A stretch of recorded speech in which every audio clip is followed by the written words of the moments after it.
Hallelujah, praise the Lord. Una sa tanan mo ko katapuran sa atong mga beloved preachers, sa atong mga cards, insurance, o sa atong beloved Apostle Rivero Armenio, lugabi na yun sa atong gamhanan na dalay nga Ginoong Hesus Kristo. Salamat din sa ito ang Ginoon na kanang salay na pong higayon na makasimba sa karang service o saya ka pong gabay na mo sa pamilabilan pa na maabot sa church na safety. Sa pagkira na kasama sa Lord Yesu Cristo sa kanang niyang pag-protection ka na mo sa among kanang mga biyahe. Lain pa po na akong pasalamatan sa ito ang Pilipinas. Na karang simana or kanang mga nilabay na kanang simana kay kanang na feel din ako ba na kanang murag kanang nako mga lesson ba na kanang katunan kanang murag isip anak na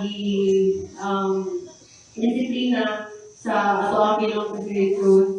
kay kanang kuan man kanang decide ni sa problem ng kanang mo balik og trabaho po para pagiguha mo sila bagay sa pagpinabuhi kay labi na kanang krisis kayo ang panahon na halos tanan kanang nagtun ay naman kanang saka ng mga presyo labi na po na kanang siya grabe sa din aplikado sa krisis kay kanang gasolina, mahal gasolina, nayahang trabaho kaya kanang mobile. So, pero yung mga gasolina, nayahang puhunan ng motor. So, medyo kuan pa ba, aplikado po sa kanang krisis karon. Kanya auto, kanang kuan, nagsugod-sugod ko po o kanang apply sa kanang ID card kay balik ko sa ko ang ginagawa para industry, which is BPO, niya kanang sa nagtalitay yung patay ato niya kanang kuan ba tungod kay kanang naanay experience so kanang murag kuan kanang kumpiyansa na lang kayo ba confident na lang kanang makasodra o makaya ra uksod dali kay tungod lagi kanang nalabot ko yung taas-taas experience po sa kanang industry, so we're familiar na yun po kung ano siya kanang paagian na sila ba. Kuman, kanang, depende mo na kanang nakay confidence na to, kung yan sa kayo ko, kanang butod ko, kanang mga company, so apply niya. Kanang nabatay din ako na wala na wala na prayer o sa mo, kanang applier before take sa interview niya, gano'n siya sila interview sa parang industry. Na kumpiyansa na ko ba kay lagi or nagsalit ko sa pagalingon niya kanang danay alam anak sa industry niya kanang sa experience po sa background. So, kanang nagabi ko mga duha kanang company niya kanang medyo kuwan ko ba na na-disappoint at the same time na humble nga kanang na wala ko na dawat kani kay murag taas ako kumpiyansa kanang makaya raw ka. So dito ko na kanang na-remind ba na o na-recall ko na ko na sa panahon nga kanang kuan tininahaman ko sa mga kong trabaho kanang permanent ko ato kanang may kapag sa taon nila sa Pilipinas yani kanang iyang mo po sa mo kanang sugod ko mga interview nga na sa karanggang mga katulad tayo nga kanang sa last week na nag-apply kay wala ba wala na ako nabuhat kay nga magampo sa mo kanang applier o turong mo interview. So sa after itong ikaduhan ako nga kanang rejection ito ko na-humble ko ba o kanang mabalan yung kanang gano'n wala pa tayo kuikuan, wala naman din akong involved. Ginoo sa ako ang mga ilihong karon sa kanang pag-apply. So niya, kanang murag ipakita kita ito ang ginagasitos na ko nga kanang if wala iya ang kalungon yung tabang kanang isotiyoto ng mga butang dito sa kanang yuta pa. So, kanang sunod na tayo nga kanang naka-recall ako sa mga panahon nga gitabangan ko sa ito ang ginong Jesus na bilang ako pag-first year na kanang bago kong graduate ako sa senior high niya kanang timing kayo COVID. So, matagalan na close na mga industry, mga sinaking trabaho. So, dito siya kayo itong panitan trabaho ato matay kanang COVID lagi, matagalan may trabaho ato gani kayo close. Pero, kanang ato nga tayo na COVID kay Barbara, itong sitwasyon pa kay labi na, puyo ka ato sa atong lapid sister Juan sa Philippine kay working ko ato pag senior high and after sa COVID. So, sa ilahang ka stay na ka ng ulaw kaayo, ka ng kuhan, wala yung classes, so wala yung ginabuhat ato yung sila yung kuhan ako, parang bugin ato sa ulaw kaayo. Munang kanang ginawin ko yung ato na tayo sa ang ginawin ko Jesus nga kanang kailangan ko niya kanang mga pamahagi nga kanang makatrabaho ko ba na mga barong ko gagawa ato na tayo. Munang kanang grabe siya akong pamayon tapos ito ang ginawin ko Jesus ato na tayo. Kanang wala yung niya takyasa kay kanang nagawin siyang tao ba na kanang ako baka sulong trabaho, yung posibleng ko ako tayo mga kay sabi na ka ng COVID ba, sana nag-close, so ito yung kita trabaho, yung first time para ko magtrabaho, okay, experience, pero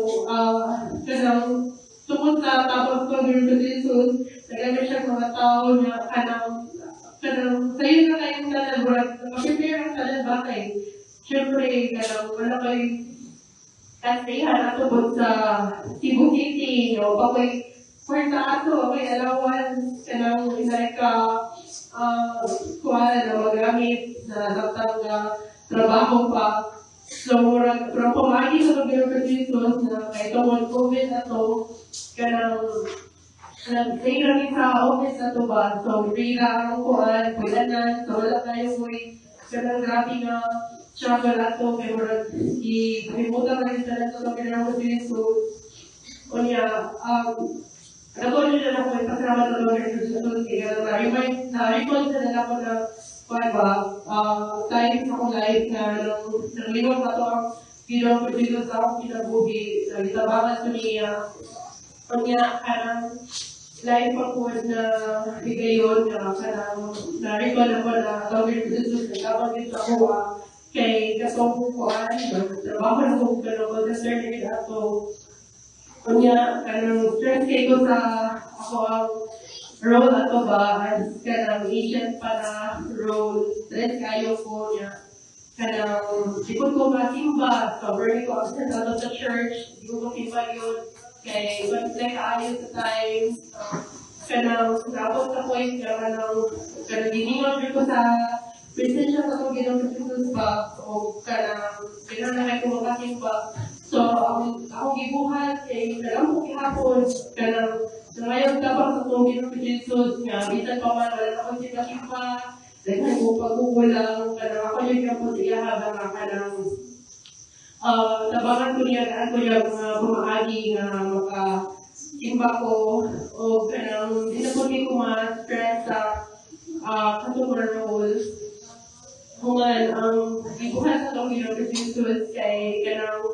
kuhan, meron kong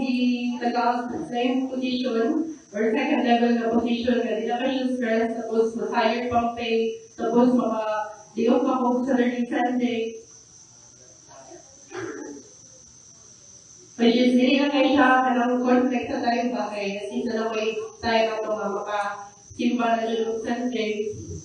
Kanya, ako din na napagpasabat sa itong ginawang Jesus kaysa kanang palang mga time pa na kanang mga panahon sa una nga kanang ako sa alanganin, ako sa gapo ko, kumandi, tabangan ko sa itong ginawang Jesus, unang karoon ay sa mga naging mga kanang simana, medyo sa kwarto ba na, siguro i-discipline ako sa ato ang Ginoo Jesus, kaya gipahambol ko iya kay nga na ba na, dito ko mabang sanay ka na hibawan mo or sanay knowledge ni mo, kana wala ihapon kayo mabuhat ba, wala tabang sa ato ang Ginoo Jesus. So, kasi yun na lumuhan na na-recall na ako ang mga time na gitawag ko sa Jesus sa sa akong pagtrabaho. Nagkwento na yun po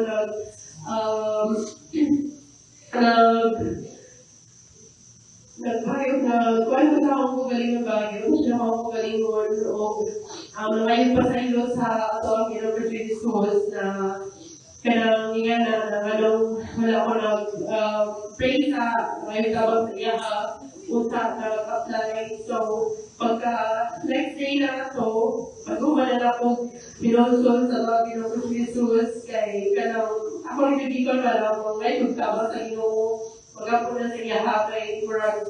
kanang sa karon nga panahon ganing halos kanang registered na kayo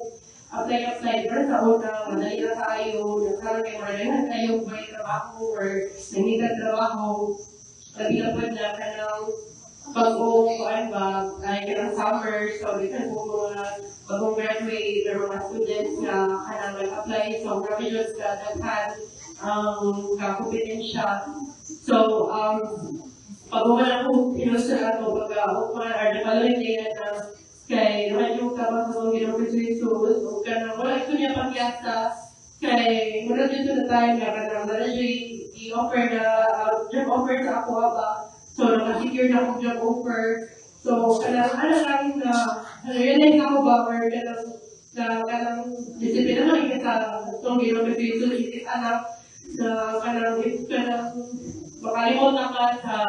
pag-ampo, pangayag dabang niya, sanabahin ka man dyan niya para mababay makuha sa iyong magaling kusog, sa iyong magaling knowledge. Kung di ka kanang mangayog dabang sa ato ang Ginoo Jesus. So, nakawin ako yung pasalamat na kanang bisan pa man, hindi ko nakasugang ngayon at ipapupul lang sa ato ang Ginoo. Pero pasalamat ko kay kanang naghapon sila nagtubag sa mga pag-ampo, nag-rescue sa kanunay. O pasalamatan ko Ginoo Jesus sa kanunay niyang paghatag ng maayong lawas sa iyang kanunay ng pag-protection. O ganyan ko ng pasalamat ang walay kong kawin sa mga Ginoo Jesus.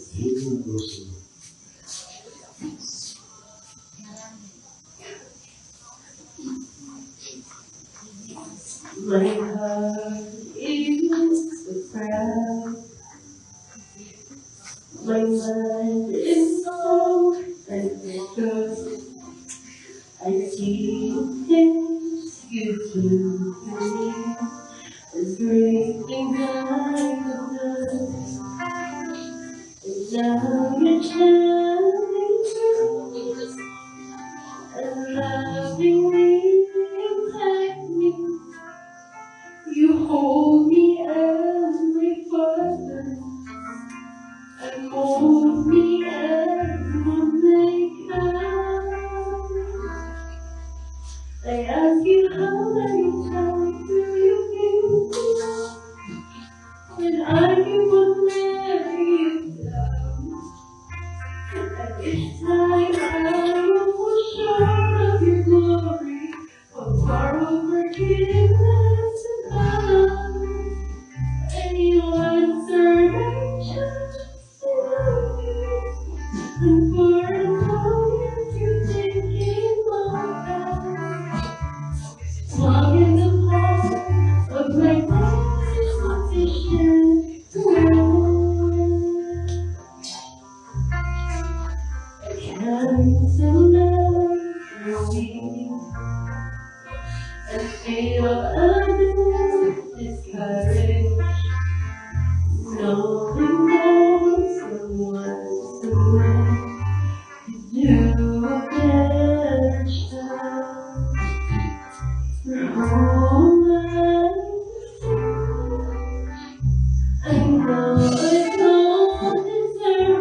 Thank you.